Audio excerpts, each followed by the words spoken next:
ఇంకా సంక్రాంతి సమీపిస్తున్న నేపథ్యంలో కోడిపుంజులకు సహకాలు అందించే కార్యక్రమంపై ఈ కోడిపుంజులు నిర్వాహకులు ఇది దృష్టి పడుతున్నారు. నిజానికి ఈ శాఖలు అందించడం అంటే ఏంటి, అసలు శాఖలు అంటే ఏంటి అని తెలుసుకోవాలనుకుంటున్నారా? నిజానికి ఈ కోడిపుంజులు చూడటానికి మనకి కనిపించే ఈ జాతి కోడిపుంజు ధర అక్షరాల 15,000 నుంచి 20,000 కూడా పగుతూ ఉంటుంది. అంటే ప్రస్తుతం ఈ ఫిట్నెస్లో భాగంగా దాదాపుగా ఇలా మనం ఒకసారి చూసే ప్రయత్నం చేద్దాం.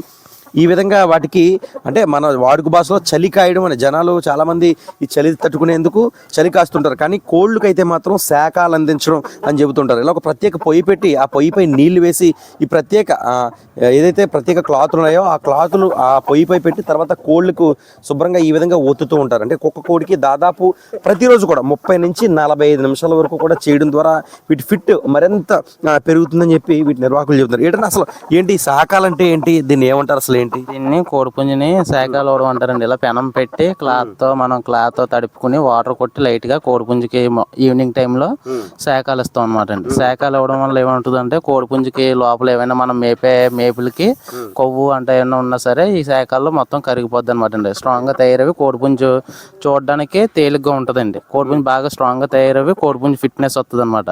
ఫిట్నెస్ వచ్చేయడం తర్వాత చలికాలం లేకపోతే చలి దాడికి తట్టుకోవడం కోసం చేయడమా, లేకపోతే వీటి ఫిట్నెస్ కోసం ఇప్పుడు ఇలా చేస్తా ఉంటారా? అయితే నాకు తెలిసిన మట్టుకు అయితే నేను చెప్తాను కానీ చలి గురించి ఎవరో కూడా కాదండి. ఇది ఫిట్నెస్ గురించి ఓన్లీ కోడిపుంజు ఫిట్నెస్ గురించే చేస్తారండి.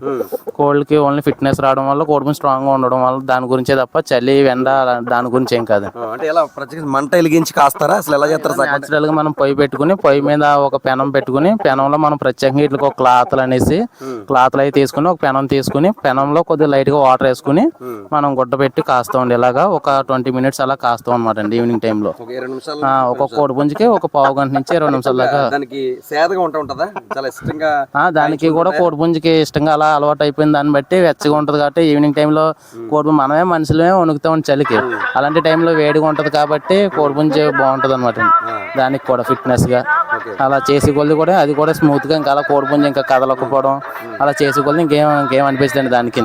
రైట్, ఇది మొత్తానికి అంటే శాఖలు అందించడం అంటే ఈ కోడికి సంబంధించి దాదాపుగా వేడి నీళ్ళు కాపురం. అంటే చాలామందికి ఏదైనా నీరసం వచ్చినా లేకపోతే రొంప కోల్డ్ అని చేసినా మనము పీలుస్తుంటాం. కానీ ఈ కోళ్ళకు కాలంతో సంబంధం లేకుండా ఈ ఫిట్నెస్ కోసం దాదాపు ఒక పొయ్యి చెక్కల పొయ్యి వెలిగించి దానిపై ఒక పెనం పెట్టి వాటిపై నీళ్లు జల్లుతూ ఒక క్లాత్తో ఆ నీళ్ళు తీసుకుని ఇలా అద్దడం దాదాపు 30 నిమిషాలకు ఒక జాతి కోడి పుంజుకి చేస్తూ ఉంటారు. అద్భుతం ఈ శాఖల కార్యక్రమం. దీని ద్వారా కోడికి ఉన్న కొవ్వు అంతా కరిగిపోయి కొలెస్ట్రాల్ కరిగిపోయి అద్భుతంగా ఫైట్ చేస్తుందంటున్నారు. గోదావరి జిల్లాలకు సంబంధించి ఫైటింగ్ కోసం సిద్ధపడుతున్న కోడిపుంజులో ఇదొక రకమని చెప్పుకోవచ్చు.